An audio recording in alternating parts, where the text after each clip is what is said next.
coil tubing methods, application, and its domain. And to hear more about this topic, I would like to ask Mr. Khan to proceed. Thank you, Mr. Raza. Good afternoon, everyone.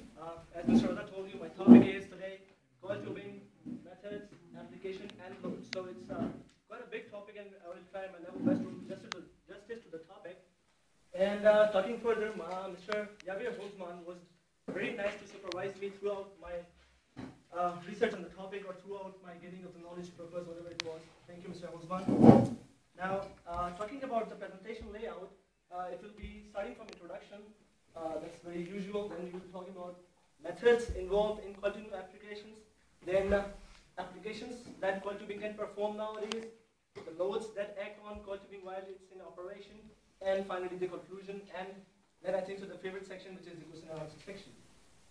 Now, going towards the introduction, the first coil tubing unit that was developed by California Oil Company and Bowen Oil Tools in 1962 to wash out sand bridges in the Gulf of Mexico.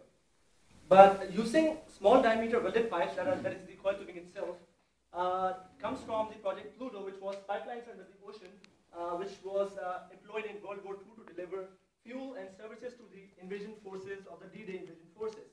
And that is basically the birth of the concept of using welded pipes and not threaded pipes. In the beginning, in the early days of the coil tubing, the strength and the lengths were the basic limitations of coil tubing being a universal service for the industry or a good medium. But in 1980, Southwestern Pipe introduced the first 70,000 psi high-strength, low-alloy steel for coil tubing purposes, and then it became a common name in the servicing sector. Going further, we are going to start the coil tubing methods. Basically, coil tubing method can be divided into two operations: the surface equipment and the subsurface equipment, which jointly perform the whole coil tubing operation. This is basically a sort of the coil tubing rigger, where we have the spool, the pumps to pump the fluid, the power unit, and the injector head. The injector head and the spool are basically the most important parameters or important parts of the surface equipment. However, the pumps which pump the fluid through the coil tubing and the power unit which generates the power to operate the whole unit.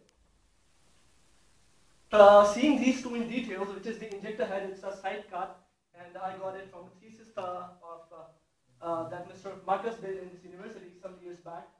Now, using the spool has basically two openings. Okay, one opening is, you can say, the 0 point of the coil tubing where the fluid is pumped in, and then it is rotated on the coil till like the length which is still on the coil. It has to go through it, and then it is goes